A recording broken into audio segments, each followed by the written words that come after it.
आम्ही पाहिली पण नव्हती आणि अजून सुद्धा नीट दिसत नाही आम्हाला. तर आम्ही प्रयत्न करतोय जायचा खाली, पण लय काट येतं त्यामुळे जाता येत नाही. नमस्कार मंडळी, आम्ही आलो होतो आज डोंगरामधील ऐतिहासिक शेपटी पाहण्यासाठी, परंतु आम्हाला ती काही दिसली नाही. सर्वच गवत वाळलेलं दिसत होतं. गायडर्स काय म्हणत आहेत ते व्हिडिओमध्ये पहा. कारण आपण आलो शेपटीपाशी, तर शेपटी हिथून चालू झाली ती पार त्या जंगलात जाते. आजपर्यंत आम्ही पाहिली पण नव्हती आणि अजून सुद्धा नीट दिसत नाही आम्हाला. तर आम्ही प्रयत्न करतोय जायचा खाली, पण लय काट येतं त्यामुळे जाता येत नाही. बघा तुम्ही स्वतः जंगल आहे. गायडर्सने असे म्हटल्याबरोबरच आम्ही गाडी काढली आणि आम्ही निघालो घराच्या दिशेने. थोडे फोटो वगैरे काढले आणि आम्ही पुढच्या रस्त्याने निघालो. अतिशय खडतर रस्ता होता, परंतु कसाबसा आम्ही वाट काढली आणि निघालो.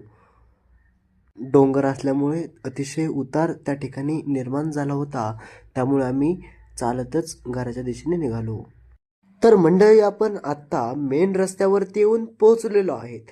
आजचा व्लॉग आपल्याला कसा वाटला कमेंटमध्ये नक्की सांगा आणि आवडल्यास चॅनलला सबस्क्राईब करा.